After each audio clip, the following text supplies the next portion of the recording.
أنفسنا ومن سيئات أعمالنا من يهده الله فلا مضل له ومن يضلل فلا هادي له وأشهد أن لا إله إلا الله وحده لا شريك له وأشهد أن محمدا عبده ورسوله يا أيها الذين آمنوا اتقوا الله حق تقاته ولا تموتن إلا وأنتم مسلمون يا أيها الناس اتقوا ربكم الذي خلقكم من نفس واحدة وخلق منها زوجها وبث منهما رجالا كثيرا ونساء واتقوا الله الذي تساءلون به والأرحام إن الله كان عليكم رقيبا يا أيها الذين آمنوا اتقوا الله وقولوا قولا سديدا يصلح لكم أعمالكم ويغفر لكم ذنوبكم ومن يطع الله ورسوله فقد فاز فوزا عظيما أما بعد فإن خير الحديث كتاب الله وخير الهدي هدي محمد صلى الله عليه وسلم وشر الأمور محدثاتها وكل محدثة بدعة وكل بدعة ضلالة وكل ضلالة في النار۔ الوافی بما فی الصحیحین، مقصد نمبر 3 جو العبادات کی احادیث پہ مشتمل ہے، اور اس مقصد میں کئی ایک کتب ہیں۔ ان میں سے 14ویں کتاب وہ ہے جس میں اللہ کے ذکر، دعاؤں اور استغفار کے بارے میں احادیث لائی گئی ہیں، اور اس 14ویں کتاب میں کئی ایک فصلیں ہیں۔ ان میں سے دوسری فصل وہ ہے جس کا تعلق دعاؤں سے ہے، اور اس دوسری فصل میں کئی ایک ابواب ہیں۔ ان میں سے 9واں باب ہے باب الدعاء اذا نزل منزلا، کہ جب کوئی کسی جگہ پڑاؤ ڈالے، دوران سفر کسی جگہ رکے، تو وہاں پہ کون سی دعا پڑھنی چاہیے، اس بارے میں یہ باب ہے۔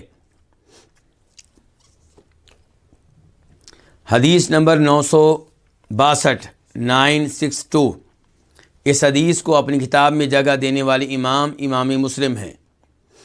عن خولۃ بنت حکیم السلمیہ، روایت ہے جناب خولہ بنت حکیم سلمیہ سے، اور یہ جناب عثمان بن مظعون کی وائف تھیں۔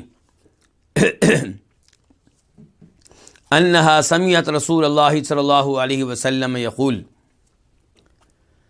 وہ کہتی ہیں کہ نبی صلی اللہ علیہ وسلم کو انہوں نے سنا جب کہ آپ فرما رہے تھے،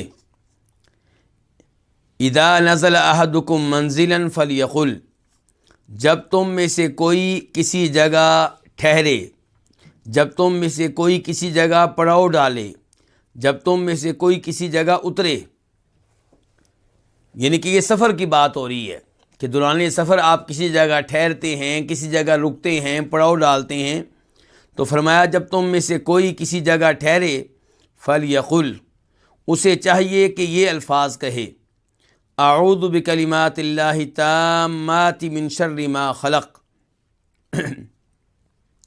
فإنه لا يضره شيء حتى يرتحل منه،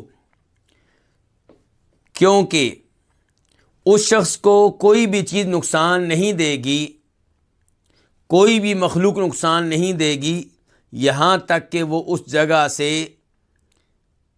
نکل جائے، وہاں سے کوچ کر جائے اور وہاں سے سفر کا دوبارہ آغاز کرے۔ یہ کہ جب تک اس جگہ رہے گا جہاں پہ وہ رکا اور یہ دعا پڑھی، وہاں پہ اسے کوئی بھی مخلوق، کوئی بھی چیز نقصان نہیں دے سکے گی۔ اس سے آپ اندازہ لگا سکتے ہیں کہ اللہ کے ذکر میں کتنی طاقت ہے، کتنی قوت ہے۔ اور افسوس یہ ہے کہ یہ اذکار جس قدر ہمارے لیے مفید ہیں، اسی قدر ہم ان کے معاملے میں غفلت کا مظاہرہ کرتے ہیں، جبکہ احادیث سے بار بار پتہ چلتا ہے کہ یہ اذکار جہاں ہمارے لیے آخرت کے لحاظ سے مفید ہیں، وہاں دنیا کے لحاظ سے بھی مفید ہیں۔ اب یہ کوئی چھوٹی بات نہیں ہے، کوئی معمولی بات نہیں ہے کہ آپ یہ دعا پڑھیں اور اس دعا کی برکت سے جب تک آپ وہاں پہ رہیں گے آپ کو کوئی بھی چیز نقصان نہیں دے سکے گی، نہ کوئی انسان، نہ کوئی جن، نہ کوئی درندہ، اور نہ ہی کوئی کیڑا مکوڑا۔ اب سوال یہ پیدا ہوتا ہے کہ اس دعا کا ترجمہ کیا ہے، اس دعا کا مفہوم کیا ہے؟ تو اعوذ بکلمات اللہ التامات، میں اللہ کے کامل کلمات کی پناہ میں آتا ہوں۔ کامل سے کیا مراد؟ یعنی کہ جن میں کوئی نقص نہیں ہے، کوئی عیب نہیں ہے، کوئی کمزوری نہیں ہے۔ انسان جتنا بھی اچھا کلام بنا لے، اس میں کوئی نہ کوئی عیب ہوگا، کوئی نہ کوئی کمزوری ہوگی۔ پہلی بات یہ ہے کہ وہی کلام آپ کو 2 دن کے بعد دیا جائے، آپ کو خود اس میں کئی کمزوریاں محسوس ہوں گی۔ آپ کہیں گے اس کی جگہ پہ وہ لفظ ہوتا تو بہتر تھا، اس حرف کی جگہ کو اور حرف ہوتا تو بہتر تھا۔ اور اگر آپ اس میں کوئی غلطی نہ نکال سکیں، کسی اور کو دیں، وہ آپ کی کئی غلطیاں نکال دے گا۔ اگر غلطیاں نہ بھی نکال سکے تو وہ کہے گا کہ یہ بھی ٹھیک ہے، لیکن اس کی جگہ پہ فلاں لفظ ہوتا تو وہ زیادہ بہتر تھا۔ لیکن اللہ کے کلام میں کوئی نقص، کوئی عیب، کوئی کمزوری نہیں ہے۔ اس لیے اس دعا میں ہم کیا کہتے ہیں کہ میں اللہ کے کامل کلمات کی پناہ میں آتا ہوں۔ من شر ما خلق، ہر اس چیز کے شر سے بچنے کے لیے جس کو اللہ نے پیدا کیا۔ اللہ کی پیدا کی ہوئی ہر چیز کے شر سے بچنے کے لیے میں اللہ کے پاک اور مکمل کلمات کی پناہ میں آتا ہوں۔ یہ الفاظ بڑے عظیم الفاظ ہیں۔ ایک تو پتہ چلا کہ پناہ مانگنا یہ عبادت ہے۔ پناہ مانگنا کیا ہے؟ عبادت ہے۔ تو ہر عبادت کس کے لیے؟ اللہ کے لیے۔ تو جب بھی کسی مصیبت سے، کسی دشمن سے، کسی شر سے پناہ مانگنی ہو تو اللہ رب العزت سے پناہ مانگیں۔ وہ آپ کو پناہ بھی دے گا، آپ کی مدد بھی کرے گا، آپ کو اس برائی اور شر سے بچائے گا، اور ساتھ ساتھ آپ کا پناہ مانگنا عبادت قرار پائے گا۔ جب ہم نے مان لیا کہ یہ عبادت ہے تو پھر قبر والے سے پناہ مانگنا کیا ہوا؟ شرک ہوا۔ جب ہم نے مان لیا کہ یہ عبادت ہے تو پھر شیخ عبد القادر جیلانی رحمہ اللہ سے کسی بھی شر سے بچنے کے لیے، برائی سے بچنے کے لیے، دشمن سے بچنے کے لیے، کسی درندے سے بچنے کے لیے پناہ مانگنا کیا ہوگا؟ شرک ہوگا۔ جب ہمیں معلوم ہو گیا کہ پناہ مانگنا عبادت ہے تو آل بیت میں سے کسی ایک سے پناہ مانگنا، جناب علی سے پناہ مانگنا، جناب فاطمہ سے پناہ مانگنا، جناب حسن و حسین سے پناہ مانگنا، بلکہ جناب محمد رسول اللہ صلی اللہ علیہ وسلم سے پناہ مانگنا کیا ہوگا؟ شرک ہوگا۔ لیکن یہاں پہ سوال پیدا ہوتا ہے کہ کیا ہم کسی زندہ انسان سے پناہ مانگ سکتے ہیں، اس کی پناہ لے سکتے ہیں؟ تو جواب یہ ہے کہ بالکل، آپ کسی بھی زندہ انسان سے جو موجود ہے، زندہ ہے، موجود ہے، اس سے آپ پناہ لے سکتے ہیں، اس معاملے میں جس معاملے میں اللہ نے انسان کو پناہ دینے کی طاقت بخشی ہے۔ جناب ابو بکر صدیق رضی اللہ عنہ ایک دفعہ مکہ میں داخل ہوئے، ایک مکہ کے سردار کی پناہ میں۔ جناب صدیق مکہ والوں کا ظلم و ستم دیکھ کر مکہ چھوڑ کے جا رہے تھے۔ اس نے کہا بھی کیوں جا رہے ہو؟ کہا مکہ والے بہت تنگ کرتے ہیں۔ تو کہا میں آپ کو اپنی پناہ میں لیتا ہوں، آئیے۔ تو جناب صدیق نے ان کی پناہ کو قبول کیا۔ اب ہم یہ نہیں کہیں گے کہ شرک ہو گیا، بلکہ اس سے یہ نتیجہ اخذ کریں گے کہ زندہ انسان جو پناہ دے سکتا ہے کسی معاملے میں، اس سے پناہ لینا شرک نہیں ہے۔ لیکن جب آپ کسی قبر والے سے پناہ لیتے ہیں، اس سے پناہ مانگتے ہیں، تو آپ یہ کہنا چاہتے ہیں کہ جیسے اللہ رب العزت غیبانہ طور پہ میری پکار سنتے ہیں، اور اللہ کو پتہ ہے کہ میں اللہ کو پکار رہا ہوں، اللہ کو پتہ ہے کہ میں اس وقت چیخ رہا ہوں، میں ڈرا ہوا ہوں، میں سہما ہوا ہوں، اور اللہ تعالیٰ میری پکار سن لے، میری دعا قبول کر لے، تو میری مدد کرے گا، مجھے دشمن سے بچائے گا، مجھے شر سے برائی سے بچائے گا، تو آپ کہنا چاہتے ہیں کہ قبر والا بھی ایسے ہی ہے۔ جب آپ قبر والے سے پناہ مانگتے ہیں تو آپ کہنا چاہتے ہیں کہ مٹی کے نیچے ہونے کے باوجود، مر جانے کے باوجود، فوت ہو جانے کے باوجود وہ جانتا ہے کہ میں پریشانی میں ہوں، وہ میں جب پناہ مانگوں گا تو میری پکار کو سنے گا اور پھر میری مدد کرے گا۔ تو آپ قبر والے کو، فوت شدہ کو اللہ کے ساتھ ملا رہے ہیں، تو یہ کیا ہے؟ یہ شرک ہے۔ لیکن زندہ لوگوں سے پناہ لینا یہ جرم نہیں ہے۔ اللہ کے نیک بندے بھی پناہ لیتے رہے ہیں، لیکن یہ آپ ثابت نہیں کر سکیں گے کہ کبھی کسی اللہ کے نیک بندے نے، کسی نبی نے، کسی جناب صدیق جیسے انسان نے کسی قبر والے کی پناہ لی ہو یا پناہ مانگی ہو۔ تو بہرحال پتہ چل گیا استعاذہ کیا ہے؟ یہ عبادت ہے۔ اور تلاوت کے شروع میں بھی ہم کہتے ہیں اعوذ باللہ من الشیطان الرجیم، کہ میں شیطان مردود سے بچنے کے لیے کس کی پناہ میں آتا ہوں؟ اللہ کی پناہ میں آتا ہوں۔ کیونکہ جو ہی آپ تلاوت کرنے لگتے ہیں تو شیطان آپ کو تلاوت سے روکنے کی کوششوں میں لگ جاتا ہے۔ اس کی کوشش ہوتی ہے آپ کی توجہ تلاوت سے ہٹ جائے، وہ آپ کا ذہن دائیں بائیں لے کر جائے گا، اس لیے تلاوت سے پہلے آپ پڑھتے ہیں اعوذ باللہ من الشیطان الرجیم۔ تو وہ بھی عبادت ہے اور یہ بھی عبادت ہے، اعوذ بکلمات اللہ التامات من شر ما خلق۔ پناہ کس کی لی گئی ہے؟ اللہ تعالیٰ کے کلام کی، اللہ تعالیٰ کے الفاظ کی۔ تو یہاں سے پتہ چلا کہ اللہ کا کلام مخلوق نہیں ہے، کیونکہ مخلوق کی پناہ لینا درست نہیں ہے۔ تو پناہ کس سے مانگی جا رہی، کس سے لی جا رہی ہے؟ اللہ سے یا اللہ کی کسی صفت سے۔ تو کلام کرنا اللہ کی صفت ہے، یہ اللہ کی مخلوق نہیں ہے۔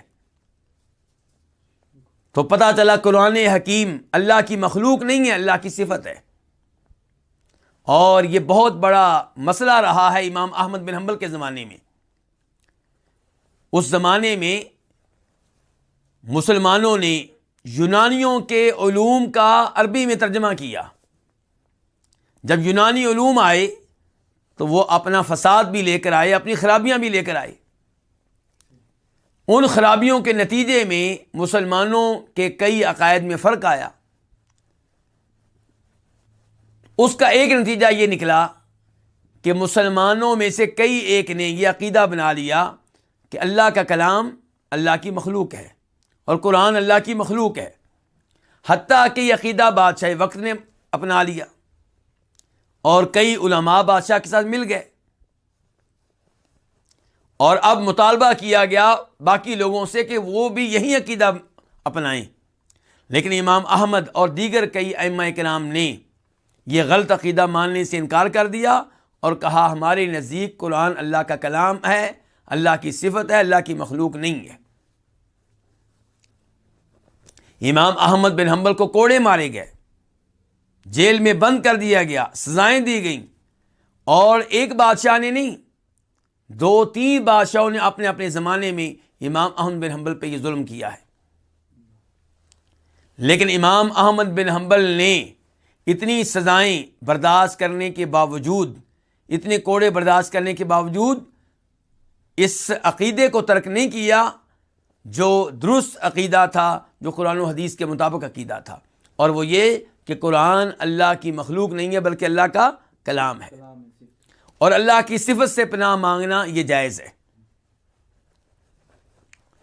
اور ایسی ہی قسم کا معاملہ ہے، آپ اللہ کی قسم اٹھائیں گے، اللہ کی کسی صفت کی قسم اٹھائیں گے، مخلوق کی قسم اٹھانا ممنوع ہے۔ پاک و ہند میں عام طور پہ لوگ جب قسم اٹھاتے ہیں تو ان کے ذہن میں قرآن کریم کے اوراق ہوتے ہیں، قرآن کریم کی جلد ہوتی ہے، قرآن کریم کی سیاہی ہوتی ہے، اور ان چیزوں کی قسم اٹھانا مخلوق کی قسم اٹھانا ہے، اور یہ ناجائز ہے۔ اگر قرآن کی قسم اٹھانے سے مراد قرآن میں اللہ کا کلام جو ہے وہ مراد ہے، پھر کوئی مسئلہ نہیں ہے، پھر بالکل جائز ہے۔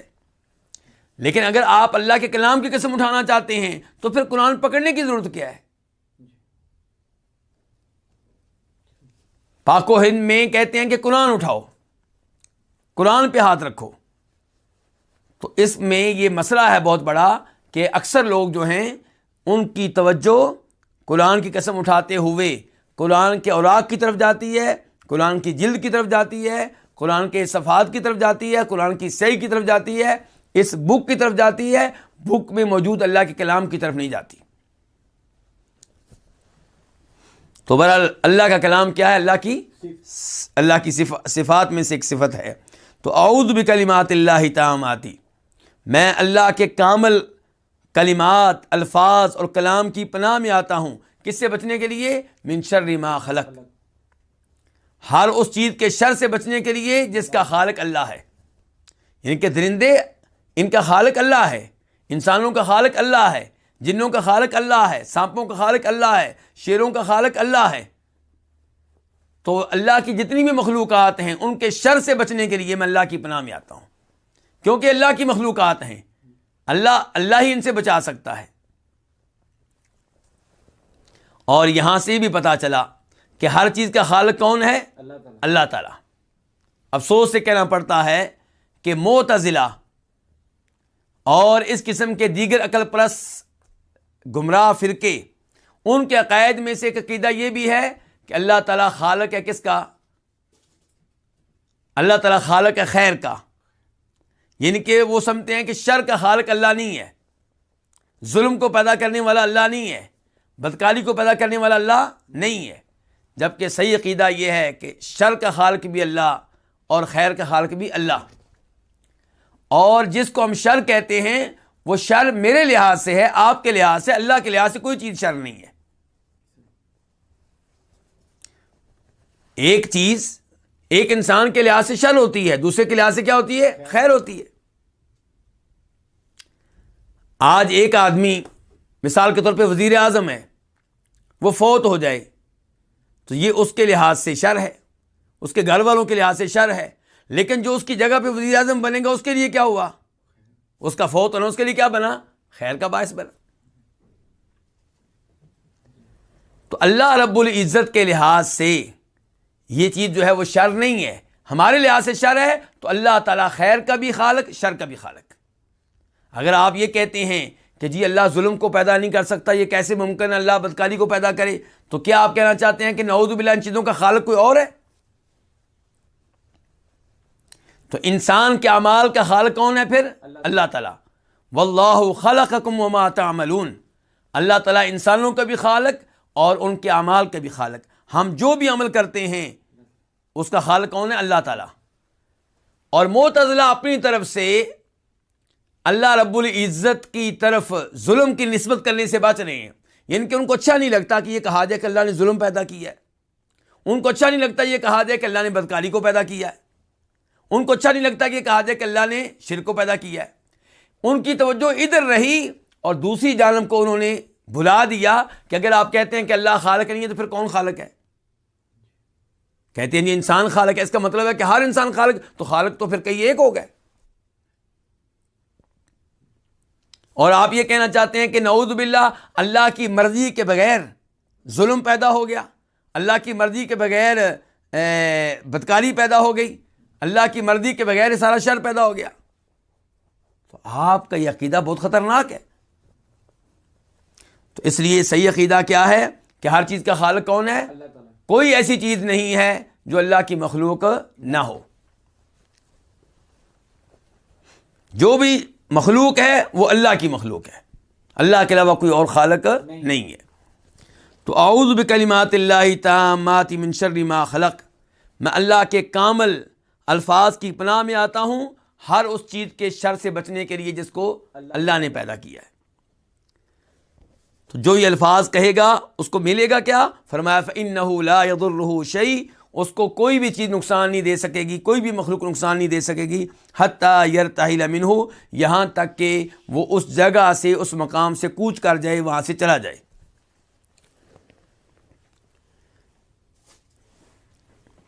اور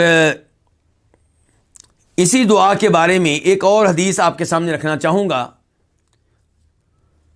امام مسلم رحمہ اللہ روایت کرتے ہیں اور اس کا نمبر ہے 2709، 2709 اس کا نمبر ہے مسلم شریف میں، کہ جناب ابو ہریرہ کہتے ہیں کہ ایک آدمی نبی علیہ الصلوۃ والسلام کے پاس آیا تو اس نے کہا اللہ کے رسول میں آرام نہیں کر سکا, نیند پوری نہیں کر سکا. کیوں؟ ایک بچھو نے مجھے ڈس لیا تھا. کب؟ گزشتہ رات. تو آپ نے کہا کہ اگر تم شام کے موقع پہ جب شام ہوئی یہ الفاظ کہہ لیتے اعوذ بکلمات اللہ التامات من شر ما خلق, تو یہ بچھو تمہیں نقصان نہ دے پاتا. تو جب آپ کسی جگہ پہ جائیں رکیں وہاں پہ بھی یہ دعا پڑھیں, اور شام کے اذکار میں بھی یہ دعا شامل ہے, تو اس موقع پہ بھی یہ دعا پڑھنی چاہیے.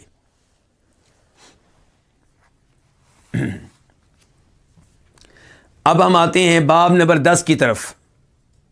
باب الدعاء عند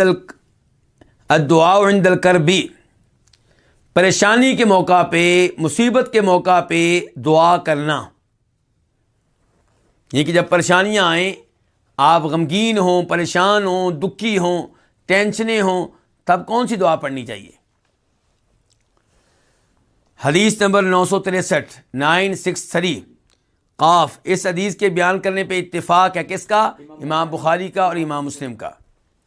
عن ابن عباس رضی اللہ عنہما, روایت ہے جناب عبداللہ بن عباس رضی اللہ تعالیٰ عنہما سے, ان رسول اللہ صلی اللہ علیہ وسلم کان یقول عند الکرب, کہ بے شک رسول اللہ صلی اللہ علیہ وسلم کہا کرتے تھے. کب؟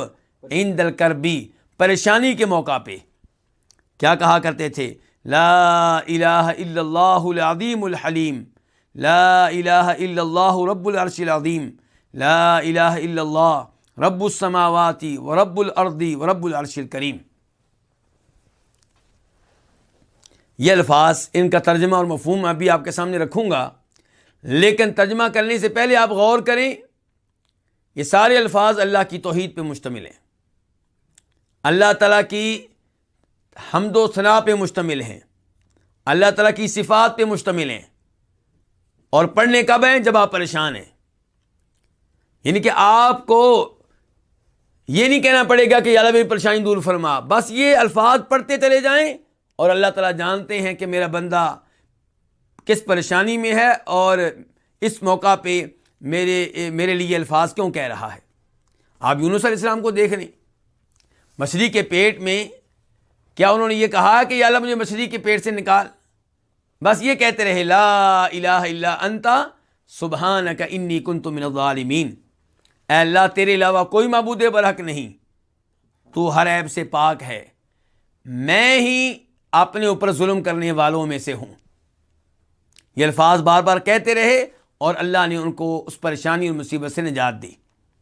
بلکہ ہمارے نبی فرماتے ہیں صلی اللہ علیہ وسلم, اور ہمارے نبی کا یہ فرمان ترمذی شریف میں موجود ہے کہ جو انسان وہ دعا پڑھے جو مچھلی والے پیغمبر نے پڑھی ہے, اللہ تعالیٰ اس کی دعا کو قبول کرے گا.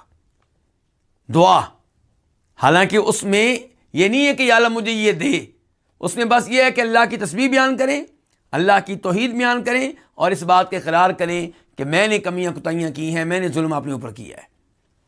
تو اللہ رب العزت چونکہ دلوں کی نیت کو اور ہماری مراد کو جانتے ہیں, تو اللہ تعالیٰ ہماری حاجت کو پورا فرمائیں گے. یہاں پہ بھی یہی صورتحال ہے. لا الہ الا اللہ العظیم الحلیم, اللہ کے علاوہ کوئی معبود برحق نہیں. العظیم وہ عظمتوں والا ہے, الحلیم بردبار ہے. لا الہ الا اللہ, اللہ کے علاوہ کوئی معبود برحق نہیں. رب العرش العظیم, وہ عرش عظیم کا رب ہے, عظیم عرش کا رب ہے, خود بھی عظیم, اس کا عرش بھی عظیم. لا الہ الا اللہ, اللہ کے علاوہ کوئی معبود برحق نہیں. رب السماوات و رب الارض, آسمانوں کا رب, زمین کا رب, و رب العرش الکریم, اور شاندار عرش کا رب. اب یہ تھا ترجمہ. اب ذرا ان الفاظ کے مفہوم پہ غور و فکر کرتے ہیں. لا الہ الا اللہ, اللہ کے علاوہ کوئی معبود برحق نہیں. اور آپ دیکھیں گے کہ میں لا الہ الا اللہ کا جب بھی ترجمہ کرتا ہوں تو لفظ کیا لے کر آتا ہوں؟ برحق. اب سوال پیدا ہوتا ہے کہ برحق تو یہ کس کا معنی برحق؟ تو گزارش یہ ہے کہ لا اس کو 2 لفظوں کی ضرورت ہے. اس کو کتنے لفظوں کی ضرورت ہے؟ 2. ایک موجود ہے الہ، اور ایک اور لفظ ہے جو موجود نہیں ہے، لیکن جو عربی زبان کے قواعد کو جانتے ہیں ان کو پتہ ہے کہ یہاں پہ ایک اور لفظ ہونا ضروری ہے. وہ ہوگا تو یہ ایک پورا کلام ہوگا، پورا جملہ ہوگا، ورنہ یہ ناقص جملہ قرار پائے گا. تو وہ لفظ کیا ہے پھر؟ وہ ہے حق، یعنی کہ لا الہ حق الا اللہ. اور اس کی تائید اللہ رب العزت کے اس فرمان سے ہوتی ہے کہ ذالک بأن اللہ هو الحق وأن ما يدعون من دونه الباطل، کہ اللہ کے علاوہ جن کو بھی یہ پکارتے ہیں وہ باطل ہیں، وہ عبادت کے حقدار نہیں ہے، اللہ ہی عبادت کا حقدار ہے. یہ اللہ رب العزت نے ایک اور مقام پہ واضح کر دیا ہے. تو اب لا الہ الا اللہ، اللہ کے علاوہ کوئی معبود برحق نہیں. اور اسی لیے کئی لوگوں نے اس کا ترجمہ کیا لکھا ہوتا ہے، اللہ کے علاوہ کوئی عبادت کے لائق نہیں. وہ بھی ٹھیک ہے، وہ اسی کا معنی ہے، اللہ کے علاوہ کوئی عبادت کے لائق نہیں. اور جب آپ اس انداز سے ترجمہ کریں گے تو یہ عربی زبان کے قواعد کے لحاظ سے بھی ٹھیک ہے، اور اس سے وہ اشکال بھی ختم ہو جائے گا جو کئی ذہنوں میں آتا ہے کہ ہم کہتے ہیں کہ اللہ کے علاوہ کوئی معبود نہیں. اگر برحق نہ کہیں ہم، اور ہم کہیں اللہ کے علاوہ کوئی معبود نہیں، تو معبود تو بہت ہیں. ہندوؤں کی گائیں کتنی زیادہ ہیں، اور سب کیا ہیں؟ معبود ہیں، ان کی عبادت کی جاتی ہے. اس کے علاوہ مورتیوں کی عبادت کی جاتی ہے، مورتیاں بھی معبود ہیں.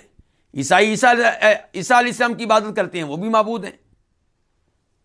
اور کئی لوگ آل بیت کی عبادت کرتے ہیں تو وہ بھی معبود ہوئے. لیکن ان میں سے کوئی بھی عبادت کے لائق نہیں ہے، عبادت کا حقدار نہیں ہے. عبادت کا حقدار صرف ایک اللہ ہے. باقی معبود تو ہو سکتے ہیں لیکن معبود برحق نہیں. العظیم الحلیم العظیم یہ بھی اللہ کا نام، الحلیم بھی اللہ کا نام. تو العظیم کا مطلب کیا ہے کہ اللہ تعالیٰ کیا ہے؟ عظمتوں والے ہیں. اللہ کی عظمت کیا ہے؟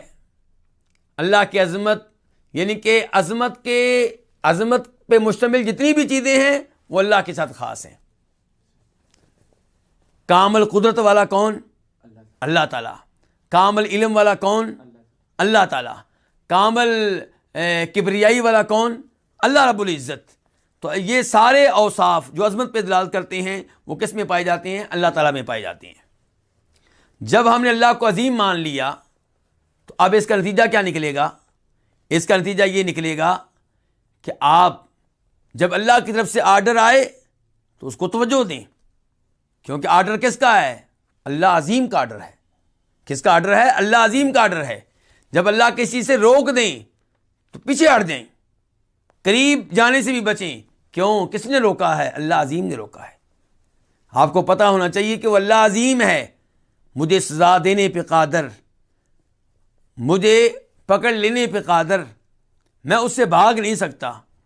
تو جب یہ صورتحال ہے تو پھر ڈر کر رہنا چاہیے.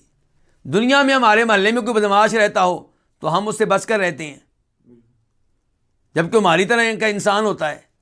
تو اللہ رب العزت نعمتیں دینے والے بھی اور اس کی نافرمانی کریں تو سزا دینے پہ قادر بھی. تو پھر اللہ سے تو بہت زیادہ ڈرنا چاہیے. اور عظیم ماننے کا مطلب یہ بھی ہوگا کہ اللہ کے کسی کام پہ، کسی آرڈر پہ اعتراض نہیں کرنا. اعتراض نہیں کرنا. یہ بھی افسوس سے کہنا پڑتا ہے کہ کئی لوگ نماز پڑھتے نہیں، توحید پہ آتے نہیں، پھر بھی اللہ پہ اعتراض. ابھی چند دن پہلے میں ایک سفر سے واپس آیا تو اس کے بعد میں ٹیکسی پہ بیٹھا تو وہ صاحب مجھے کہتے کہ آپ نے داڑھی وغیرہ رکھی ہوئی ہے تو آپ مجھے ذرا ایک سوال کا جواب دیں. میں نے کہا جی کیا سوال ہے؟ کہنے لگے کہ میں 2 گھنٹے سے یہاں بیٹھا ہوں سواری کے انتظار میں، کوئی سواری نہیں آئی. اب میں مایوس ہو کے گاڑی کے اندر سونے لگا تھا تو اب آپ آ گئے، تو یہ کیا ہوا؟ یعنی کہ وہ اللہ پہ اعتراض کر رہا ہے، نام لیا اس نے اللہ تعالیٰ کا۔ تو میں نے کہا اللہ کے بندے، اللہ پہ اعتراض نہیں کیا جاتا، اپنی کمیوں کوتاہیوں کی طرف دیکھا جاتا ہے۔ آپ صحابہ کرام کی طرف دیکھیں رضوان اللہ علیہم اجمعین، زندگیاں وقف کر دی اللہ کے لیے، بیٹے قربان کروا دیے، مال قربان کر دیا، وطن چھوڑ دیا، اتنی قربانیاں دینے کے باوجود اللہ سے ڈرتے ہی رہتے تھے۔ اگر کبھی ان کو گوشت مل گیا سال کے بعد تو نبی علیہ الصلوۃ والسلام کیا کہتے ہیں جناب ابوبکر سے، جناب عمر سے، تینوں کو بھوک لگی تھی، تینوں کے گھر میں کھانے کے لیے کچھ نہیں تھا، تو نبی علیہ الصلوۃ والسلام جناب ابوبکر کو، جناب عمر کو لے کے صحابی کے باغ میں چلے گئے۔ صحابی بہت خوش ہوئے، تازہ کھجوریں کھلائیں اور گوشت پیش کیا، پانی دیا، بس اتنا کچھ، اور وہ بھی پتہ نہیں کتنے عرصے کے بعد ملا۔ اور صورتحال کیا ہے کہ نبی علیہ الصلوۃ والسلام کہہ رہے ہیں ثم لتسألن یومئذ عن النعیم، ان نعمتوں کے بارے میں تم سے سوال ہوگا۔ ڈرتے رہتے ہیں اللہ سے، اللہ کی راہ میں اتنی قربانیاں دینے کے باوجود اللہ سے ڈر۔ اور آج ہم یعنی کہ اللہ کی شریعت پہ عمل نہ کرنے کے باوجود، داڑیاں مونڈنے کے باوجود، شلواریں ٹخنوں سے نیچے رکھنے کے باوجود، سود کا کاروبار کرنے کے باوجود اللہ سے شکوے، یہ عجیب بات ہے۔ تو اللہ عظیم ہے، اللہ پہ کوئی اعتراض نہیں کیا جا سکتا۔ اللہ عظیم ہے، اس چیز کی بھی تعظیم کرنا ہوگی جس کو اللہ نے عظمت دے دی۔ مثال کے طور پہ ہمارے نبی ہیں جناب محمد رسول اللہ صلی اللہ علیہ وسلم، اللہ نے آپ کو عظمت دی ہے تو آپ کی عظمت کو ماننا ہوگا۔ اللہ نے رمضان کے مہینے کو دیگر مہینوں کے اوپر عظمت دی ہے تو اس کی عظمت کا خیال رکھنا ہوگا۔ اللہ نے مکہ کو دیگر شہروں پہ عظمت دی ہے تو اس کے احترام اور تقدس کا خیال رکھنا ہوگا۔ تو اللہ تعالیٰ کیا ہے؟ العظیم، عظمتوں والے ہیں۔ الحلیم، اللہ تعالیٰ بردبار ہیں۔ اللہ کی بردباری کی ایک مثال کہ کافر خصوصاً موجودہ زمانے میں سر عام کفر کر رہے ہیں،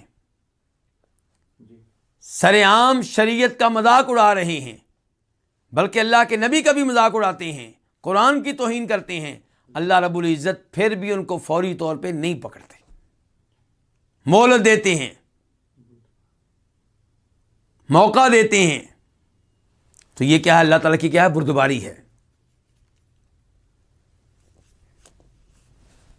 اللہ تعالیٰ فرماتے ہیں قرآن حکیم میں وَلَوْ يُؤَاخِذُ اللَّهُ النَّاسَ بِظُلْمِهِمْ مَا تَرَكَ عَلَيْهَا مِن دَابَّةٍ، اگر اللہ تعالیٰ لوگوں کو ان کے ظلم کی وجہ سے پکڑے تو اس زمین پہ کوئی زندہ باقی نہ بچے۔ وَلَٰكِن يُؤَخِّرُهُمْ إِلَىٰ أَجَلٍ مُّسَمًّى، لیکن اللہ تعالیٰ ان کو مہلت دیتا ہے، ان کو موقع دیتا ہے۔ اس کے بعد کیا؟ لا الہ الا اللہ، دوسری بار پھر آیا لا الہ الا اللہ۔ پریشانی کے موقع پہ یہ نہیں سکھایا گیا کہ قبر والوں سے رجوع کرو، یہ نہیں کہا گیا کہ فوت شدگان کو پکارو، کیا کہا گیا؟ توحید، لا الہ الا اللہ العظیم الحلیم، لا الہ الا اللہ رب العرش العظیم، اللہ کے علاوہ کوئی معبود برحق نہیں، وہ عرش عظیم کا رب ہے۔ پہلے اللہ نے اپنے بارے میں کہا کہ میں عظیم ہوں، پہلے نبی علیہ السلام نے دعا سکھائی ہے، اسے پتہ چلا کہ اللہ خود عظیم ہے، اب کہا جا رہا ہے کہ اللہ تعالیٰ عرش عظیم کا رب ہے۔ عرش کیا ہے؟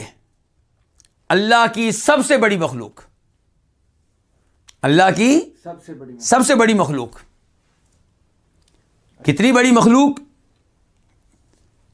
تھوڑی سی بات بتاؤں گا، اس سے کچھ ہمیں اندازہ ہو سکے گا، ورنہ ہم کہاں عرش کی حقیقت تک پہنچ سکتے ہیں۔ زمین کتنی وسیع ہے؟ کیا انسان نے، جس کو اپنی ترقی پہ بڑا ناز ہے، بڑا فخر ہے، کیا زمین کا کوئی کنارہ تلاش کر لیا ہے؟ آسمان کا کوئی کنارہ تلاش کر لیا ہے؟ یعنی کہ انسان سمجھتا ہے کہ پتہ نہیں میں کیا ہو گیا ہوں، ابھی تک اپنی زمین کا کنارہ تلاش نہیں کر سکے، آسمان کا کنارہ تلاش نہیں کر سکے، اور دعویٰ ان کا کیا ہے کہ ہم چاند پہ پہنچ گئے ہیں۔ دعویٰ کیا ہے کہ چاند پہ پہنچ گئے، یہ دعویٰ ہی ہے، ورنہ وہ بھی سائنسدان ہی ہیں جو اس دعوے کی تردید کرتے ہیں، اس کو غلط قرار دیتے ہیں۔ تو کہنے کا مطلب یہ ہے کہ انسان زمین پہ ہے اور اپنی زمین کے کناروں کو تلاش نہیں کر سکا، آسمان کے نیچے آسمان کے کناروں کو تلاش نہیں کر سکا۔ اس سے اندازہ کریں زمین کتنی وسیع ہے اور آسمان کتنا وسیع ہے۔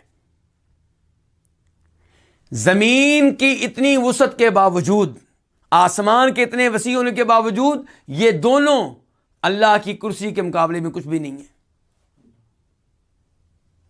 اور اللہ کی کرسی کیا ہے؟ اللہ کے پاؤں رکھنے کی جگہ۔ اللہ تعالیٰ فرماتے ہیں وسیع کرسی السماوات والارض، اللہ کی کرسی آسمان و زمین سے وسیع ہے۔ یہ کرسی جو اتنی عظیم ہے کہ آسمان و زمین سے زیادہ وسیع، یہ کرسی عرش کے مقابلے میں کچھ بھی نہیں ہے۔ عرش اتنی بڑی مخلوق ہے کہ کرسی عرش کے مقابلے میں کچھ بھی نہیں ہے۔ آپ اس سے اندازہ لگا سکتے ہیں عرش کتنی عظیم مخلوق ہے۔ اسی لیے تو اللہ تعالیٰ بار بار کہتے ہیں قرآن میں بھی اور نبی علیہ السلام احادیث میں بھی، عرش عظیم کا رب، عرش عظیم کا رب۔ اللہ کیوں کہتے ہیں میں عرش کا رب ہوں؟ آخر کوئی بڑی چیز ہے تو اللہ تعالیٰ کہتے ہیں نا میں عرش کا رب ہوں۔ جی، تو عرش سب سے بڑی مخلوق ہے اور سب سے اونچی مخلوق بھی یہی ہے، یعنی کہ جتنی بھی مخلوقات ہیں وہ عرش کے نیچے ہیں، اور آخری مخلوق جو اوپر کی طرف ہے وہ کیا ہے؟ عرش ہے، اور عرش کے اوپر اللہ تعالیٰ ہے۔ اللہ تعالیٰ عرش کے محتاج نہیں ہے، اللہ تعالیٰ عرش سے اوپر ہے لیکن اللہ عرش کے محتاج نہیں۔ اس کے برعکس عرش اللہ کا محتاج ہے۔ عرش اپنی وجود کے لیے، اپنے یعنی کہ قائم رہنے کے لیے وہ اللہ تعالیٰ کا محتاج ہے، اللہ تعالیٰ اس کے محتاج نہیں ہے۔ یہاں پہ یہ بھی واضح کر دوں کہ تعویل کرنے والوں نے جگہ بہ جگہ تعویل کرنے کی کوشش کی ہے، تو یہاں پہ بھی تعویل کی گئی ہے۔ ہمارے اردو کے مفسرین نے کی ہے، عربی مفسرین نے بھی کی ہے، اور اردو تفاسیر میں بھی یہ تعویل موجود ہے۔ کیا جی؟ عرش سے مراد کیا ہے جی؟ عرش سے مراد کوئی خاص مخلوق نہیں ہے، عرش سے مراد ہے اللہ کی سلطنت، اللہ کی بادشاہت، اللہ کا اقتدار۔ میں نے تھوڑی دیر پہلے مولانا امین احسن اصلاحی کی تفسیر دیکھی ایک دو مقام پہ، اور مجھے لگا کہ وہ بھی اسی تعویل کا شکار ہے۔ دیگر مفسرین کو میں چیک نہیں کر سکا، ورنہ میں نام لے کر بتاتا کہ انہوں نے بھی یہ تعویل کی ہے۔ یعنی کہ میرے ذہن میں کئی مفسرین ہیں جو ایسی تعویلیں کرتے ہیں، لیکن آج درس سے پہلے دوبارہ چیک کر لینا مناسب تھا۔ تو بہرحال یہ تعویل کی گئی ہے۔ تو عرش کی تعویل کیا کی گئی ہے؟ سلطنت، بادشاہت، اقتدار۔ تو انسان ان سے پوچھے کہ آپ کہاں کہاں تعویلیں کریں گے؟ سورہ حاقہ میں کیا کریں گے جب اللہ کہتے ہیں وَيَحْمِلُ عَرْشَ رَبِّكَ فَوْقَهُمْ يَوْمَئِذٍ ثَمَانِيَةٌ، قیامت کے روز اللہ کے عرش کو 8 فرشتے اٹھائے ہوئے ہوں گے؟ تو کیا آپ تعویل کریں گے قیامت کے روز اللہ کے اقتدار کو 8 فرشتے اٹھائے ہوئے ہوں گے؟ معلوم نہیں کہ ان لوگوں کو کیوں شوق ہے تعویل کا۔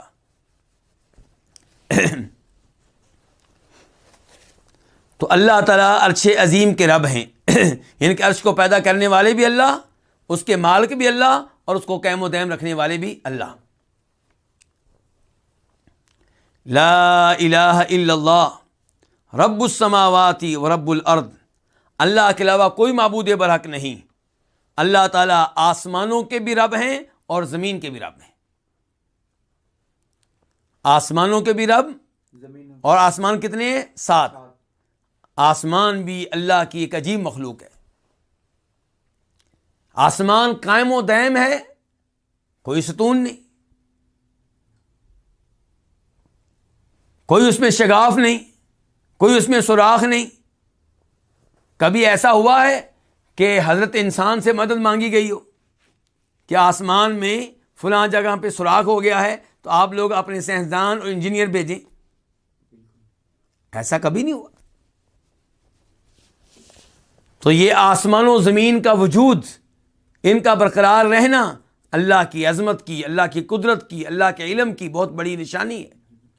تو اللہ کے رب کوئی معبود برحق نہیں، اللہ آسمانوں کا رب اور زمین کا رب۔ ورب العرش الکریم، دوبارہ کہا گیا اور اللہ تعالیٰ شاندار عرش کے رب ہیں۔ آپ دیکھیں اسی ایک دعا میں 2 مرتبہ عرش کی نسبت اللہ کی طرف کی گئی ہے اور کہا اللہ کا تعارف کیا کروایا گیا کہ اللہ تعالیٰ عرش کے رب ہیں۔ تو اس سے اندازہ لگا سکتے ہیں کہ عرش کتنی بڑی مخلوق ہے۔ تو یہ دعا پریشانی کے موقع پہ بار بار پڑھی جائے تو انشاءاللہ اللہ تعالیٰ پریشانیوں کو دور فرمانے والے ہیں۔ اس کے علاوہ اور دعائیں بھی آتی ہیں جو آپ نے پریشانی کے موقع پہ پڑھنے کے لیے سکھائی ہیں۔ مثال کے طور پہ اللہ اللہ ربی لا اشرک بہ شیئا، اس میں بھی توحید ہے، اللہ اللہ میرا رب ہے، میں اس کے ساتھ کسی کو شریک نہیں کرتا۔ اللہ کو وہاں رب بھی مانا گیا، توحید الوہیت کا بھی تذکرہ ہو گیا، توحید ربوبیت کا بھی ہو گیا، اور اگر اللہ اللہ کی طرف دیکھیں تو توحید اسماء و صفات بھی آ گئی، توحید کی تینوں اقسام آ گئیں۔ اور یہاں پہ بھی یہی صورتحال ہے جو ابھی دعا پڑھ کے ہم ہٹے ہیں۔ اس میں توحید عبادت بھی ہے، لا الہ الا اللہ، اللہ کے علاوہ کوئی معبود برحق نہیں، یعنی کہ اللہ کو عبادت میں ایک قرار دینا، یہ کیا ہو گیا؟ توحید عبادت، توحید الوہیت۔ اور جب آپ کہتے ہیں العظیم الحلیم تو یہ کیا ہے؟ توحید اسماء و صفات، یعنی کہ اللہ کے ناموں اور صفات کو ماننا اور ان میں کسی اور کو شریک نہ کرنا۔ اور جب آپ کہتے ہیں کہ رب العرش العظیم، رب العرش الکریم، رب السماوات، تو رب یہ توحید ربوبیت ہو گئی۔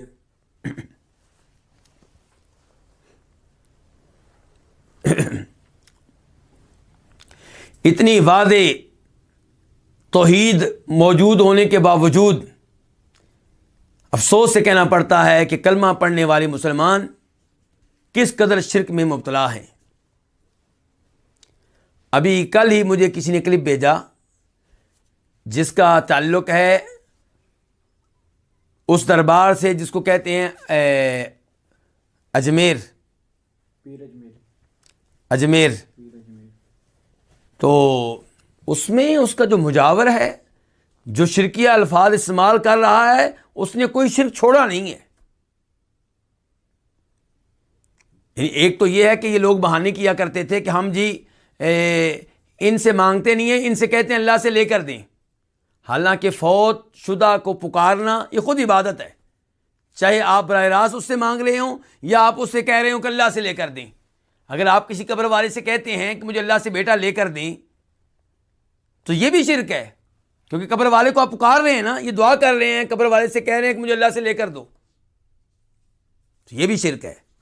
لیکن وہ جو ہے وہ تو صاف صاف کہہ رہا ہے کہ آپ ہمارے دلوں کی نیت کو جانتے ہیں، آپ جانتے ہیں اس کو جس نے مجھے لندن سے پیغام بھیجا ہے، اس کی یہ طلب ہے، وہ اس کی یہ درخواست ہے، اس کی درخواست بھی پوری فرمائیں، اس کو شفا دیں، اس کو اس کی حاجت پوری کریں، اس کے اوپر آزمائش آئی ہے اس کو دور کریں، صاف صاف کہہ رہے ہیں۔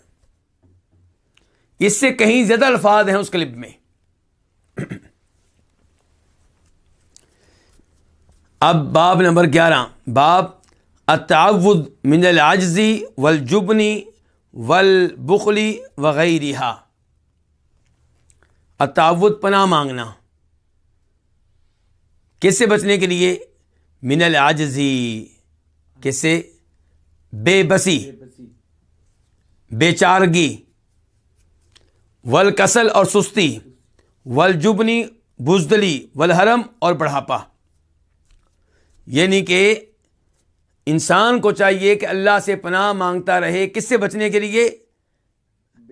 بے بسی، سستی، بزدلی اور انتہائی درجے کا بڑھاپا جس میں انسان اپنے آپ کو سنبھال نہ سکے۔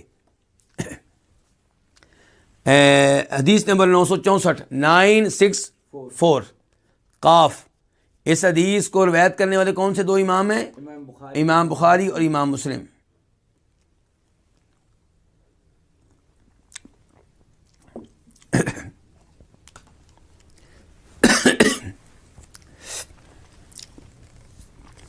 عن انس بن مالک رضی اللہ عنہ قال، جناب انس بن مالک رضی اللہ عنہ سے روایت ہے، وہ کہتے ہیں کان نبی اللہ صلی اللہ علیہ وسلم یقول، نبی صلی اللہ علیہ وسلم کہا کرتے تھے، اللہم انی اعوذ بک من العجز والکسل، اے اللہ میں تیری پناہ میں آتا ہوں کس سے بچنے کے لیے؟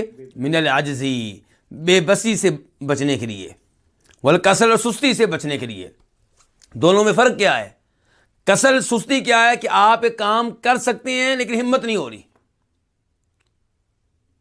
دل نہیں کر رہا، بیٹھے ہوئے ہیں، دوسروں کے محتاج بنے ہوئے ہیں، نہ نماز پڑھنے کو دل چاہ رہا ہے اور نہ بچوں کے لیے کمانے کو دل چاہ رہا ہے۔ یہ کیا؟ یہ سستی ہے۔ یہ وہی سستی ہے جس کا تذکرہ اللہ نے کیا ہے کہ وَإِذَا قَامُوا إِلَى الصَّلَاةِ قَامُوا كُسَالَىٰ، کہ منافق لوگ جب نماز کے لیے آتے ہیں تو سستی سے آتے ہیں، دل نہیں کرتا نماز پڑھنے کو۔ تو جس کا دل نہیں کرتا اس کی نماز میں توجہ کیا ہوگی؟ اسے نماز میں لطف کیا آئے گا؟ اسے نماز میں مزہ کیا آئے گا؟ اسی لیے نبی علیہ الصلوۃ والسلام نے جناب معاذ بن جبل کو یہ دعا سکھائی تھی کہ آپ ہر نماز کے بعد کہا کریں اللہم اعنی علی ذکرک و شکرک و حسن عبادتک، یا اللہ میری مدد کر تاکہ میں تیرا ذکر کر سکوں، تیری نعمتوں پہ تیرا شکر ادا کر سکوں اور تیری بہترین انداز میں عبادت کر سکوں۔ تو عبادت کی توفیق دینے والا بھی کون؟ اللہ۔ لیکن اللہ سے مدد تو مانگیے، عزم تو کیجیے، کوشش تو کیجیے، اذان سن کے گھر سے نکلیے اور اللہ سے مدد مانگیے۔ صرف یہ کہہ دینا کہ مولوی صاحب میرے لیے دعا کریں کہ میں نمازی بن جاؤں اور اذان سن کے گھر میں بیٹھے رہنا، یہ تو اپنے آپ کو دھوکہ دینے کے مترادف ہے۔ تو عجز کیا ہے کہ آپ کا دل چاہتا ہے کہ آپ کام کریں، ہمت بھی کرتے ہیں لیکن ہوتا نہیں، آپ سے کام ہوتا نہیں۔ تو دونوں سے پناہ مانگی جا رہی ہے۔ اللہم انی اعوذ بک من العجز والکسل، اے اللہ میں تیری پناہ میں آتا ہوں بے بسی سے بچنے کے لیے اور سستی سے بچنے کے لیے، والجبنی اور بزدلی سے بچنے کے لیے۔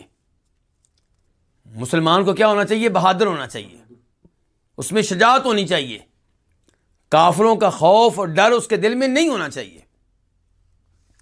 والحرم اور انتہائی درجے کے بڑھاپے سے بچنے کے لیے، وہ بڑھاپا جس میں انسان دوسروں کا محتاج بن کر رہ جائے، ذلیل و رسوا ہو کے رہ جائے، لوگ اس کو بوجھ سمجھیں، آپ کا پیشاب شلوار میں نکل جائے، پخانہ نکل جائے، تو یہ تو زندگی ایسی ہے کہ اس سے پناہ مانگنی چاہیے۔ تو آپ پناہ مانگا کرتے تھے ان چاروں چیزوں سے، اور اس کے بعد چوتھے نمبر پہ آپ کہتے تھے وَأَعُوذُ بِكَ مِنْ عَذَابِ الْقَبْرِ، اور میں تیری پناہ میں آتا ہوں قبر کے عذاب سے بچنے کے لیے۔ اس سے کیا پتہ چلا؟ قبر کا عذاب برحق ہے، یعنی کہ یہ حقیقت ہے کہ قبر میں کئی لوگوں کو عذاب ہوگا۔ اللہ مجھے اور آپ سب کو قبر کے عذاب سے محفوظ رکھے۔ وَأَعُوذُ بِكَ مِنْ فِتْنَةِ الْمَحْيَا وَالْمَمَاتِ، اور میں تیری پناہ میں آتا ہوں زندگی کے فتنے سے بچنے کے لیے اور موت کے فتنے سے بچنے کے لیے۔ موت کا فتنہ کیا ہو سکتا ہے؟ قبر میں جو سوال و جواب ہوں گے، یہ کیا ہے؟ فتنہ ہے۔ فتنہ ازمائش کو کہتے ہیں۔ تو میں پناہ مانگتا ہوں موت کے فتنے سے، یعنی کہ قبر میں جاؤں، سوال ہوں تو اے اللہ مجھے ہمت دینا، ثابت قدم رکھنا تاکہ میں درست جواب دے سکوں۔ اور زندگی کے فتنوں سے بچنے کے لیے، زندگی میں فتنے بے شمار، عورتیں فتنہ ہیں، مال فتنہ ہے، اولاد فتنہ ہے، یعنی کہ اولاد نعمت بھی بن سکتی ہے اور آپ کے لیے عذاب بھی بن سکتی ہے۔ اگر آپ اولاد کی اچھی تربیت کر رہے ہیں، انہیں نمازی بنا رہے ہیں، توحید سکھا رہے ہیں، اللہ کا کلام سکھا رہے ہیں، تو یہ اولاد نعمت ہے۔ اور اگر آپ انہیں شرک پہ لگا رہے ہیں، گناہوں پہ لگا رہے ہیں، سود پہ لگا رہے ہیں، ایسے اداروں میں بھیج رہے ہیں یہاں بدکاری ہوتی ہے، جہاں پہ بچے بے حیائی سیکھتے ہیں، تو پھر یہ اولاد آپ کے لیے عذاب بن جائے گی۔ تو اس لیے اعوذ بک من فتن المحیا والممات، اے اللہ میں تیری پناہ میں آتا ہوں زندگی کے فتنوں سے بچنے کے لیے اور موت کے فتنوں سے بچنے کے لیے۔ تو بڑی عظیم الشان دعا ہے، یہ دعا یاد کرنی چاہیے اور اس کو پڑھتے رہنا چاہیے۔ اس کے بعد باب نمبر 12، باب ما يعلم الرجل من الدعاء اذا اسلم، یہ باب اس دعا کے بارے میں ہے جو آدمی کو سکھائی جائے گی جب وہ مسلمان ہو جائے. یعنی کہ اس باب میں وہ دعا بیان کی جائے گی جو اس مسلمان کو سکھانی چاہیے جو ابھی بھی مسلمان ہوا ہے.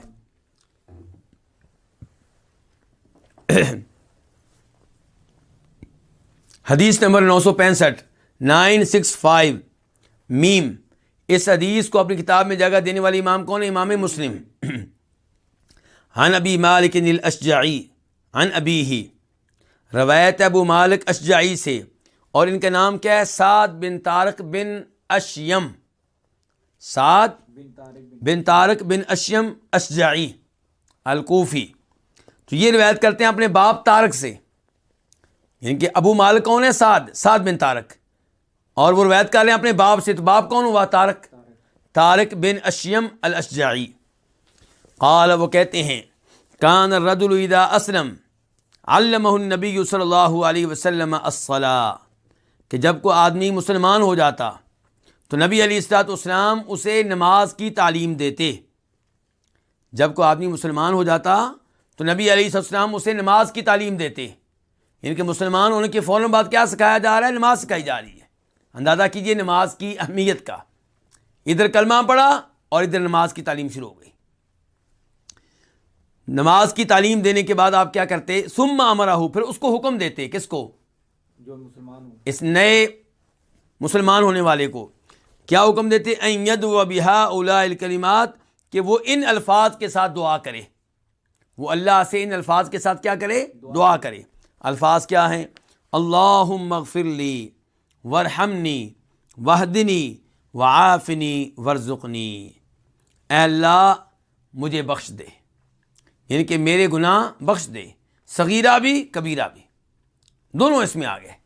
اے اللہ مجھے بخش دے، وارحمنی، اور میرے اوپر رحمت فرما. میرے اوپر دنیا میں بھی رحم فرمانا اور آخرت کے دن بھی میرے اوپر رحم فرمانا. رحمت اللہ کی پہلے بھی ہو رہی ہے، اسی لیے ہم زندہ پھر رہے ہیں، لیکن مزید رحمت کیا اللہ. تو اے اللہ مجھے بخش دے، ورحمنی، اور میرے اوپر رحم فرما، واہدنی، اور مجھے ہدایت دے. کس چیز کی ہدایت؟ مسلمان تو ہو گیا، تو مسلمان ہو جانے سے ساری ہدایت نہیں مل جاتی. مسلمان آپ ہو گئے، توحید کی آپ کو سمجھ آ گئی، اب نماز کی ہدایت، روزوں کے بارے میں ہدایت، حج کیسے کرنا ہے اس کے بارے میں ہدایت، عمرہ کیسے کرنا ہے ہدایت، زکوٰۃ کیسے ادا کرنی ہے ہدایت، بندوں کے حقوق کیا ہیں، والدین کے حقوق کیا ہیں، بیگم کے حقوق کیا ہیں، پڑوسی، ان تمام امور میں ہم ہدایت کے محتاج ہیں. اسی لیے ہر مسلمان ہر نماز کی حرکت میں کیا کہتا ہے؟ اہدنا الصراط المستقیم، یا اللہ مجھے صراط مستقیم کی ہدایت دینا. اب اس میں دو تین چیزیں آ جاتی ہیں اس میں. ایک یہ ہے کہ جن امور کے بارے میں میرے پاس روشنی نہیں ہے، معلومات نہیں ہے، یا اللہ مجھے وہ معلومات دے. ان امور میں مجھے جہالت سے نکال. اور دوسرے نمبر پہ اس دعا کا مطلب ہوگا کہ جو ہدایت تو مجھے دے چکا ہے اس پہ مجھے پکا رکھ، میں کہیں پھسل نہ جاؤں، کہیں گمراہ نہ ہو جاؤں. تو واہدنی، اور مجھے ہدایت دے، وعافنی، اور مجھے کیا دے؟ عافیت دے. عافیت کس چیز سے؟ ہر شر سے، یعنی کہ مجھے ہر شر سے محفوظ رکھنا. بیماریوں سے عافیت، اور قتل و غارت سے عافیت، گناہوں سے عافیت، ہر لحاظ سے عافیت دے.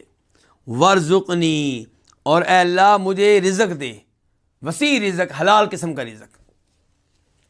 تو یہ 5 الفاظ آپ سکھاتے تھے کہ اللہم اغفر لی وارحمنی واہدنی وعافنی وارزقنی. زاد فی روایت، اور ایک روایت میں اضافہ آیا ہے کہ نبی علیہ الصلوۃ والسلام یہ دعا سکھاتے، پھر کیا کہتے؟ فَإِنَّ هَؤُلَاءِ تَجْمَعُ لَكَ دُنْيَاكَ وَآخِرَتَكَ، کہ یہ الفاظ تمہاری لیے دنیا بھی جمع کر دیں گے اور آخرت بھی جمع کر دیں گے. جب تم یہ 5 دعائیں کر لو گے، یہ 5 دعائیں اللہ سے قبول کروا لو گے، تو تمہیں ساری دنیا کی خیر بھی مل گئی، آخرت کی بھی ساری خیر مل گئی۔ تجمع لک فإنها اول تجمع لک دنیا کا وآخرتک، یہ الفاظ تمہارے لیے تمہاری دنیا بھی جمع کر دیں گے اور تمہاری آخرت بھی جمع کر دیں گے۔ دنیا آخرت کی ساری خیر تمہیں مل جائے گی اگر یہ 5 الفاظ تم نے کہے اور اللہ نے قبول کر لیے۔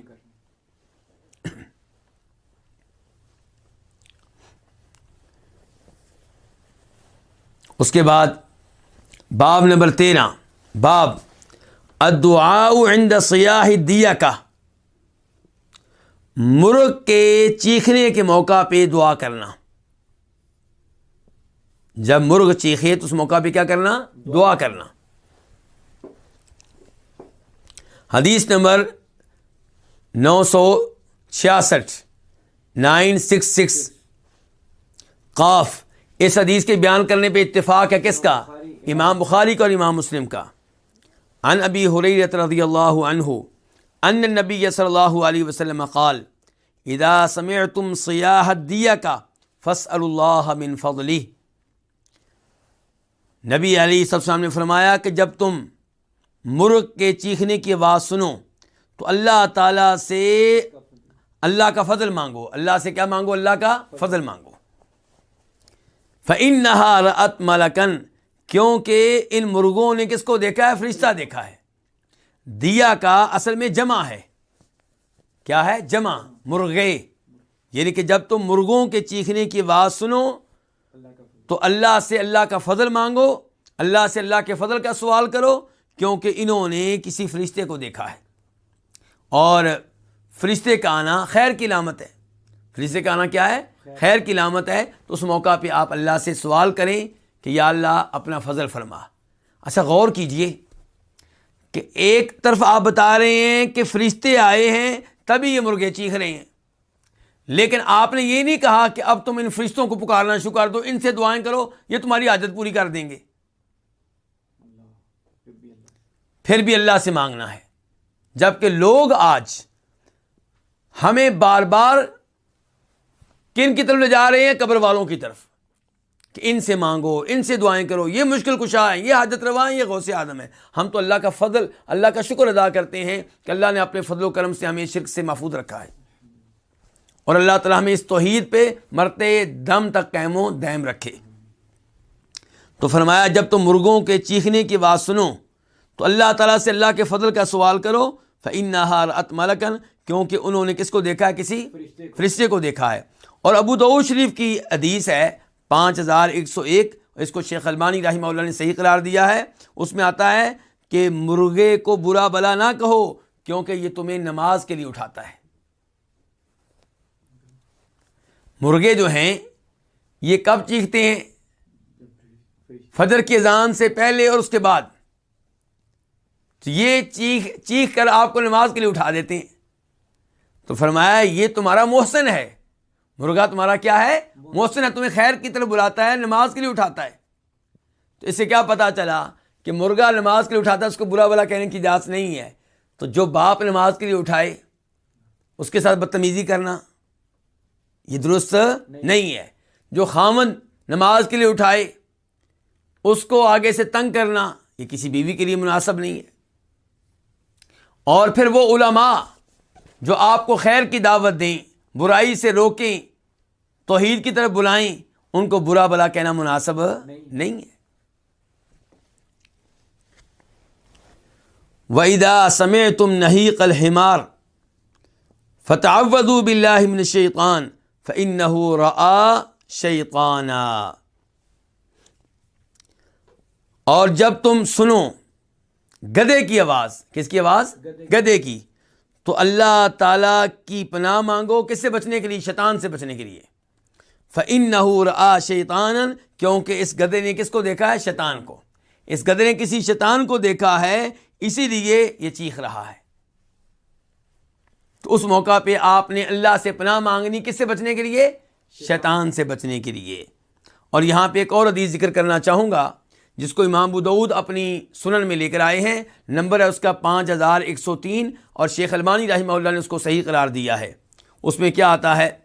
اذا سمعتم نباح الکلاب ونحیق الحمر باللیل فتعوذوا باللہ فَإِنَّهُنَّ يَرَيْنَ مَا لَا تَرَوْنَ، کہ جب تم کتوں کے بھونکنے کی آواز سنو اور گدھے کی آواز سنو رات کے وقت کتے کے بھونکنے کی آواز اور گدھے کی آواز سنو، تو فرمایا اللہ تعالیٰ سے پناہ مانگو، کیونکہ یہ کسی ایسی چیز کو دیکھ رہے ہیں جس کو تم نہیں دیکھ رہے۔ اور ہماری اس حدیث میں وضاحت آگی کس کو دیکھ رہے ہیں؟ شیطان کو۔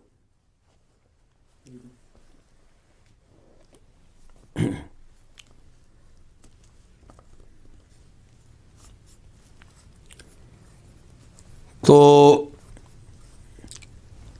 اس سے کیا پتہ چلا کہ جب اس حدیث سے اب خلاصہ، اس حدیث کا ہمارے اس باب سے کیا تعلق ہے کہ جب مرغ بولیں تو اس موقع پہ اللہ سے دعا کرنی چاہیے، کیونکہ اللہ کے رسول نے فرمایا ہے کہ جب مرغ چیخے تو اللہ سے اللہ کا فضل مانگو، یعنی کہ اللہ سے دعا کرنی چاہیے اس موقع پہ۔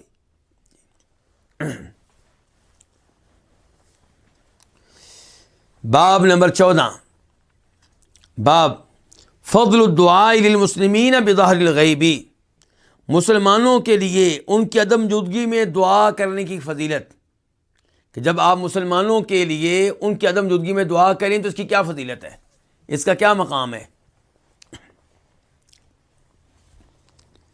حدیث 967 میم، اس حدیث کو روایت کرنے والے امام مسلم ہیں۔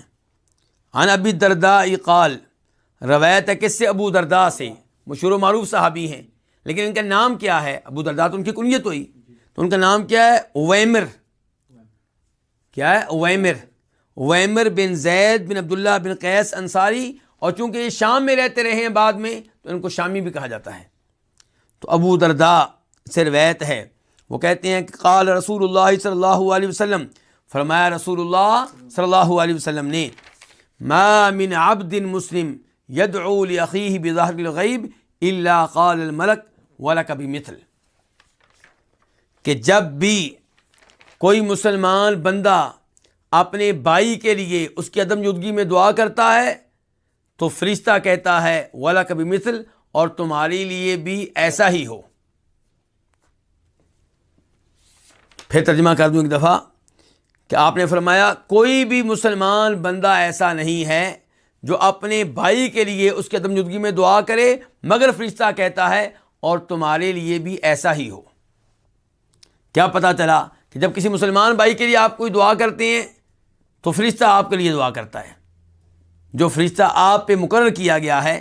آپ کہتے ہیں یا اللہ میرے فلاں بھائی کو شفا دے، تو فرشتہ کہے گا یا اللہ اس کو بھی شفا دے۔ آپ دعا کرتے ہیں کہ یا اللہ فلاں مسلمان بھائی کو توحید دے، تو فرشتہ آپ کے لیے دعا کرے گا کہ یا اللہ اس کو بھی توحید دے۔ آپ کسی کے لیے دعا کرتے ہیں یا اللہ اس کو رزق حلال دے، فرشتہ آپ کے لیے دعا کرے گا یا اللہ اس کو بھی رزق حلال دے۔ معصوم فرشتہ آپ کے لیے دعا کرے گا۔ اسی لیے امام نووی رحمہ اللہ لکھتے ہیں کہ ایسے بزرگ گزرے ہیں کہ جنہوں نے جب کوئی دعا کرنا ہوتی تھی اپنے لیے تو وہ دعا پہلے کسی اور مسلمان کے لیے کرتے، یعنی کہ ہم اس کے لیے دعا کریں گے تو فرشتہ ہمارے لیے دعا کرے گا۔ تو یہ ہے، آپ کہہ رہے ہیں کہ کوئی بھی مسلمان بندہ اپنے بھائی کے لیے دعا کرے۔ بھائی سے مراد کیا ہے؟ مسلمان بھائی، اسلام کے لحاظ سے بھائی۔ تو مسلمان بھائیوں کے لیے دعا کرتے رہا کریں تاکہ فرشتے آپ کے لیے دعا کرتے رہیں۔ اور مسلم شریف کی ایک اور روایت میں وضاحت آئی ہے کہ وہ فرشتہ کہتا ہے جو انسان پہ مقرر ہوتا ہے آمین وَلَكَ بِمِثْلٍ، پہلے وہ کیا کہتا ہے؟ آمین، یعنی کہ آپ کہتے ہیں یا اللہ میرے فلاں بھائی کو شفا دے، فرشتہ کہتا ہے آمین، یا اللہ اس کی دعا قبول کر، اور پھر کہتا ہے وَلَكَ بِمِثْلٍ، اور تمہیں بھی ایسا ہی ملے۔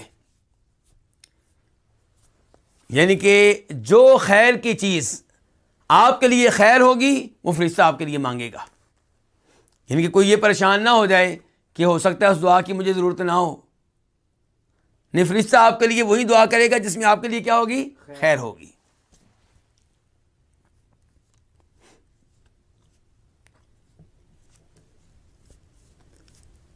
اس کے بعد تو جب آپ کسی اور کے لیے دعا کریں گے کتنے فائدے ہوئے؟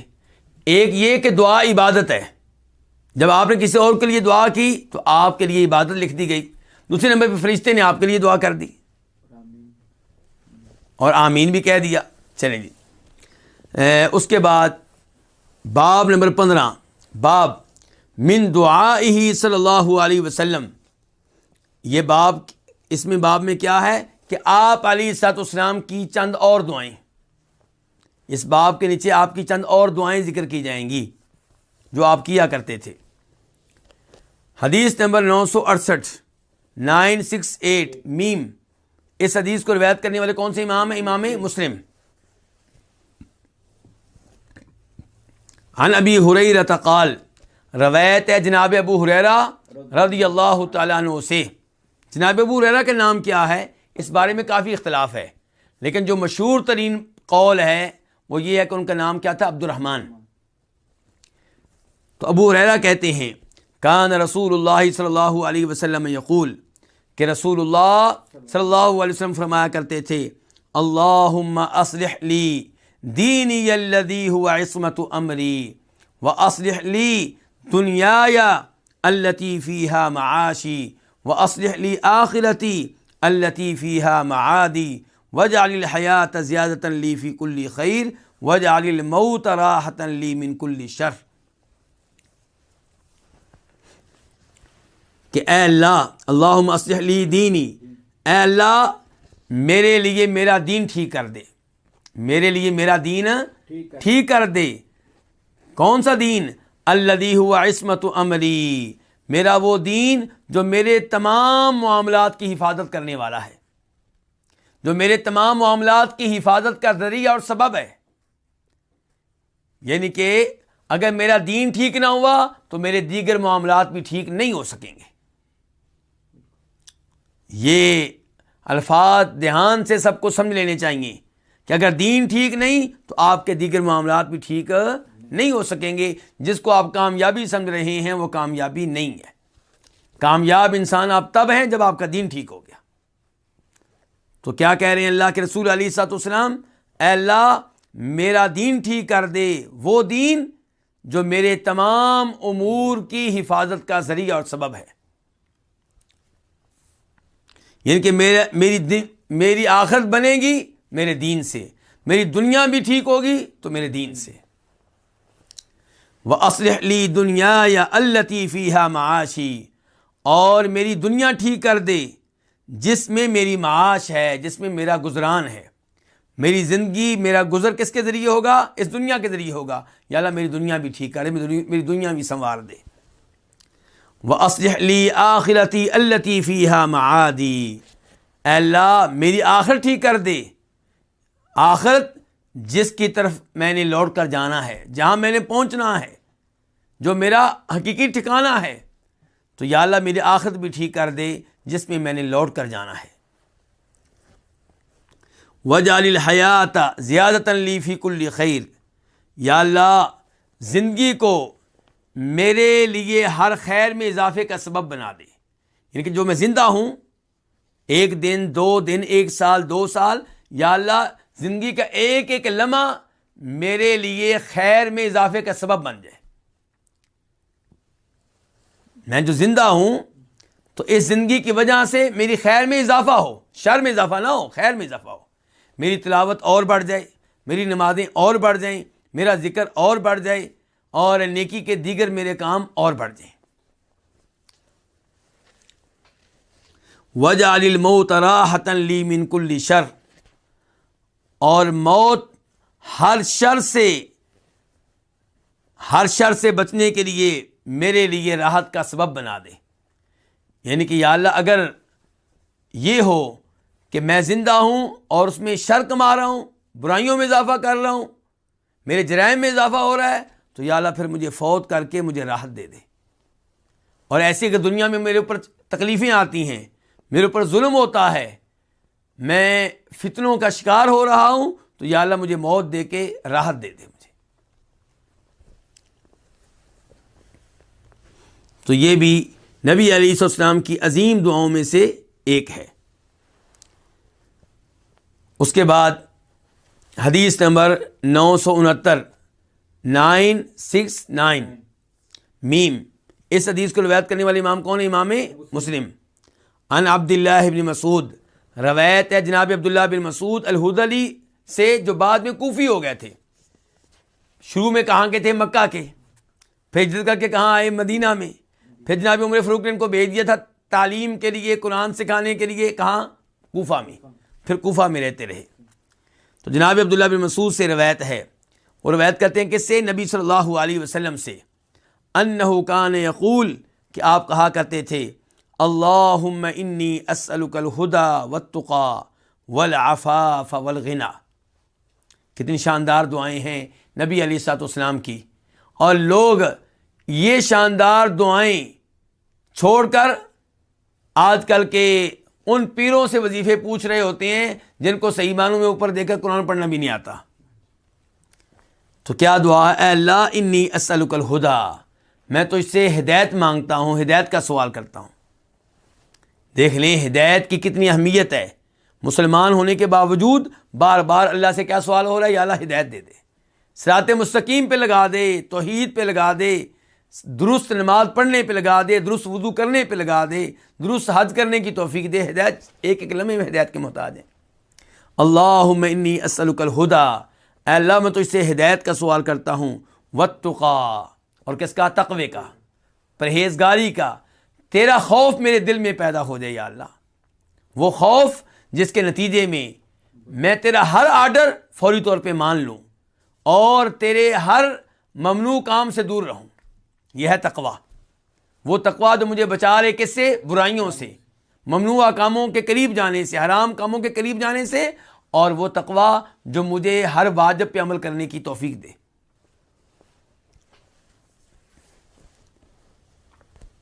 والعفاف، اور یا اللہ میں کیا مانگتا ہوں؟ پاک دامنی۔ کیا مانگتا ہوں میں؟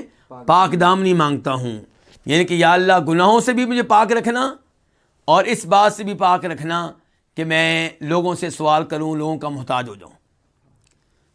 تو اے اللہ میں تو اس سے پاک دامنی کا سوال کرتا ہوں، والغنا، اور یا اللہ میں تو اس سے غنا مانگتا ہوں، دل کا غنا مانگتا ہوں، دل میرا غنی ہو جائے۔ کیا ہو جائے؟ غنی دل۔ جو دل کے لحاظ سے غنی ہوگا وہ کسی سے سوال نہیں کرے گا، اور جس کا دل بھوکا ہوگا، اس میں طمع ہوگی، وہ ہر طرح کا مال رکھنے کے باوجود لوگوں سے مانگتا پھرے گا اور لوگوں کا محتاج بن کر رہے گا۔ تو یا اللہ میں تو اس سے کیا سوال کرتا ہوں؟ والغنا، دل کا غنا مانگتا ہوں، دل کا استغنا مانگتا ہوں کہ میں لوگوں کا محتاج نہ رہوں، لوگوں کے مال کی طرف نہ دیکھوں۔ تو یہ بھی آپ کی دعاؤں میں سے ایک عظیم الشان دعا ہے جس میں 4 چیزوں کا سوال کیا گیا ہے، اور ہر سوال اپنی جگہ پہ بہت ہی شاندار ہے۔ اس کے بعد حدیث نمبر 970 970 میم، اس حدیث کو روایت کرنے والے امام کون ہے؟ امام مسلم۔ عن عبداللہ بن عمر، روایت ہے جناب عبداللہ بن عمر رضی اللہ تعالیٰ عنہما سے، وہ بھی صحابی، ان کے والد بھی صحابی، جناب عمر کے بیٹے ہیں یہ عبداللہ۔ قال، وہ کہتے ہیں کان من دعاء رسول اللہ صلی اللہ علیہ وسلم، نبی علیہ السلام کی دعاؤں میں سے ایک دعا یہ تھی، کون سی؟ اللہم انی اعوذ بک من زوال نعمتک وتحول عافیتک وفجاءت نقمتک وجمیع سخطک۔ اے اللہ میں تیری پناہ میں آتا ہوں، تو اس سے پناہ مانگتا ہوں، کس چیز سے بچنے کے لیے؟ من زوال نعمتک، تیری نعمت کے چھن جانے سے بچنے کے لیے۔ میں نہیں چاہتا کہ یا اللہ تیری نعمتیں جو میرے پاس موجود ہیں وہ چھن جائیں، تو مجھ سے واپس لے لے، یا اللہ یہ میں نہیں چاہتا۔ یا اللہ ان نعمتوں کے چھن جانے سے، ان کے ختم ہو جانے سے بچنے کے لیے میں تیری پناہ میں آتا ہوں، تو مجھے اس بات سے بچا کہ میری نعمتیں ختم ہو جائیں، جو تو نے نعمتیں دی ہیں میرے پاس برقرار رہیں۔ وتحول عافیتک، اور تیری عافیت ہٹ جانے سے، تیری عافیت پلٹ جانے سے میں تیری پناہ میں آتا ہوں۔ یعنی کہ میں نہیں چاہتا یا اللہ کہ جو عافیت تو نے مجھے دے رکھی ہے، سلامت رکھا ہوا ہے، کس سے؟ شرک سے، سلامت رکھا ہوا ہے کس سے؟ بدعات سے، سلامت رکھا ہے کس سے؟ بیماریوں سے، سلامت رکھا ہے کس سے؟ سود سے، چوری سے، ڈاکے سے، یا اللہ تو نے ہر لحاظ سے مجھے عافیت دے رکھی ہے، کہیں یہ عافیت تبدیل نہ ہو جائے کس میں، توحید کہیں شرک سے تبدیل نہ ہو جائے، صحت کہیں بیماری میں تبدیل نہ ہو جائے، یا اللہ اس تبدیلی سے میں تیری پناہ میں آتا ہوں۔ وفجاءت نقمتک، اور تیرے انتقام کے اچانک آ جانے سے میں تیری پناہ میں آتا ہوں۔ یا اللہ کہیں ایسا نہ ہو کہ میں اچانک پکڑ لیا جاؤں، مجھے توبہ کا موقع نہ ملے، تو یا اللہ میں اس سے بچنے کے لیے بھی تیری پناہ میں آتا ہوں۔ فجاء اچانک، نقمہ انتقام، تیرے انتقام کے اچانک آ جانے سے بچنے کے لیے میں تیری پناہ میں آتا ہوں، تجھ سے پناہ مانگتا ہوں۔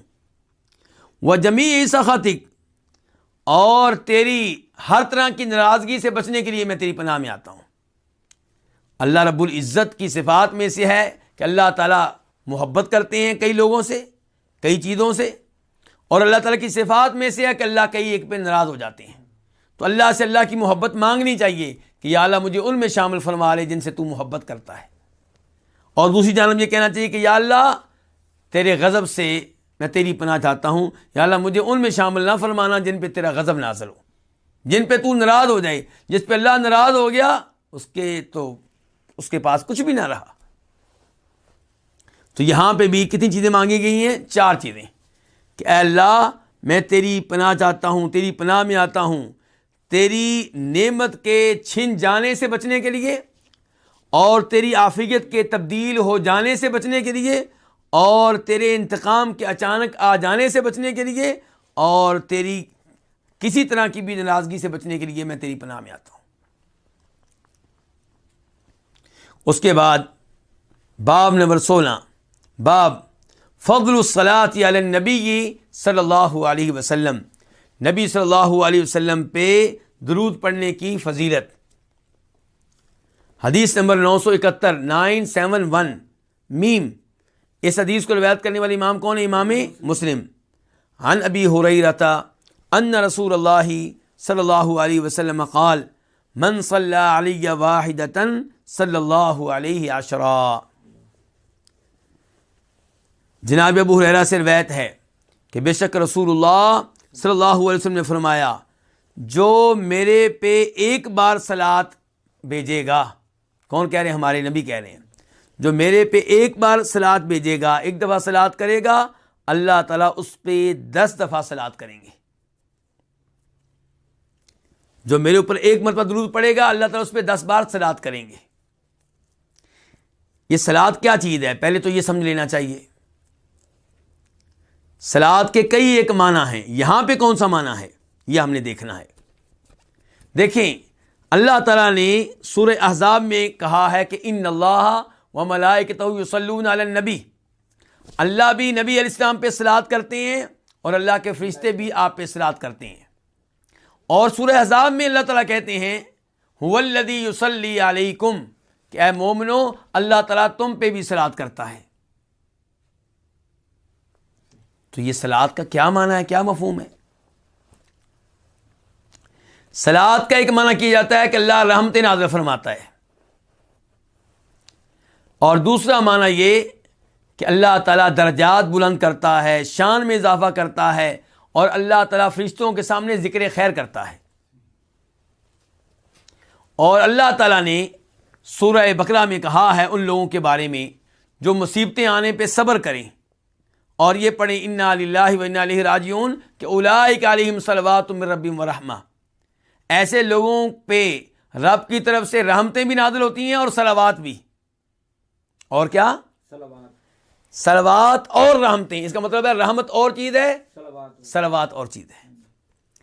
تو یہ آیت اور دیگر دلائل کی بنیاد پہ امام ابن القیم یہ کہتے ہیں کہ آپ صلات کا معنی رحمت نہ کریں، دوسرا معنی کیا کریں کہ اللہ ذکر خیر کرتا ہے فرشتوں کے پاس، اللہ تعالیٰ شان بلند کرتا ہے، درجات بلند کرتا ہے، مقام بڑھاتا ہے۔ تو اللہم صلی علی محمد، یعنی کہ اللہ تعالیٰ جناب محمد صلی اللہ علیہ وسلم کی شان میں اضافہ کرتا ہے، مقام کو بڑھاتا ہے، اور آپ کا ذکر خیر فرشتوں کے ہاں کرتا ہے۔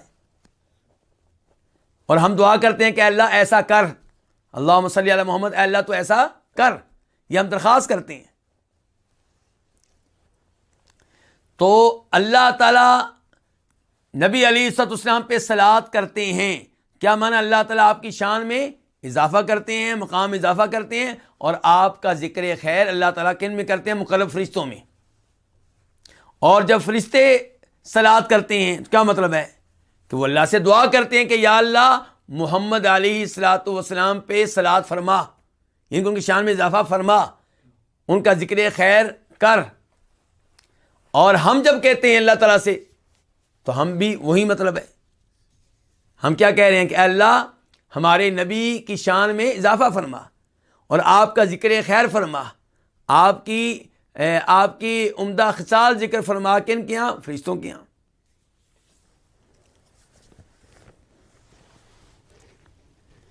تو اب دیکھیے جناب ابو ہریرہ سے روایت ہے کہ اللہ کے رسول علیہ السلام نے فرمایا من صلی علی واحدہ، جو ایک بار مجھ پہ درود پڑھے گا، ایک دفعہ مجھ پہ صلات کرے گا، صلی اللہ علیہ عشرہ، اللہ تعالیٰ اس پہ 10 بار صلات کریں گے۔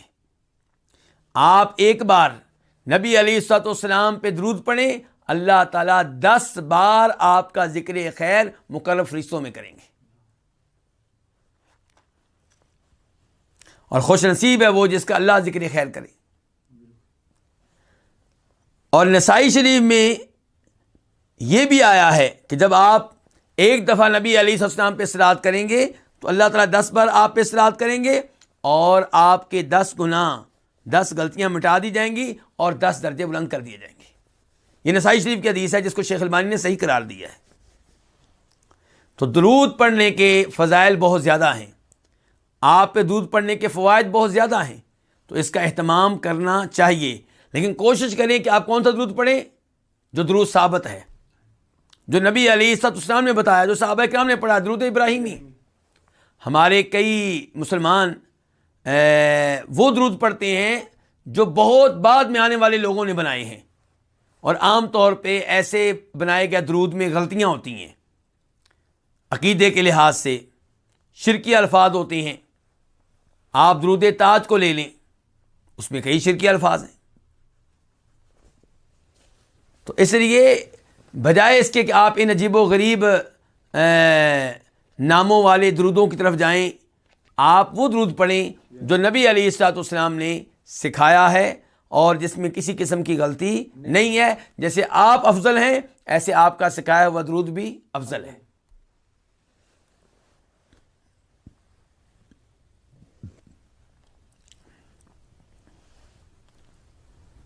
اس کے بعد یعنی کہ اس کے ساتھ ہی ہماری فصل ثانی جو ہے وہ مکمل ہوئی، اور اس کے بعد فصل ثالث کا آغاز ہوگا۔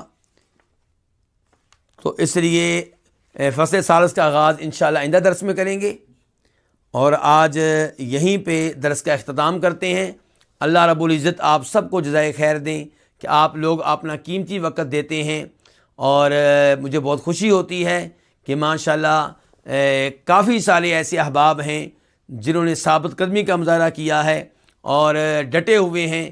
میری دعا ہے کہ اللہ تعالیٰ ان کو مزید استقامت دے اور ان کے وقت میں برکتیں ڈالے، ان کے رزق میں برکتیں ڈالے، ان کی اولاد میں برکتیں ڈالے، اور جن کے پاس اولاد نہیں ہے اللہ ان کو اولاد دے، جن کے پاس جاب نہیں ہے، ملازمت نہیں ہے، اللہ تعالیٰ ان کو ملازمت دے، رزق حلال دے اور ان کے لیے آسانیاں فرمائے، اور مسلمان جو مقروض ہیں اللہ ان کو توفیق دے کہ اپنا قرضہ اتار سکیں، اور جن کی دیگر پریشانیاں ہیں اللہ ان کی پریشانیاں دور فرمائے، جو بیمار ہیں اللہ ان کو شفا دے، اور جتنے بھی مسلمان فوت ہو چکے ہیں اللہ تعالیٰ ان سب پہ رحم فرمائے اور انہیں عذاب قبر عذاب جہنم سے محفوظ رکھے، اور اللہ تعالیٰ مظلوم مسلمانوں کی جہاں پہ بھی ہیں مدد فرمائے، اللہ تعالیٰ مسلمانوں کو ایک فرمائے توحید و سنت پہ، کتاب و سنت پہ، اور اللہ تعالیٰ مسلمانوں کو اور اسلام کو غلبہ دے۔ وآخر دعوانا الحمد للہ رب العالمین۔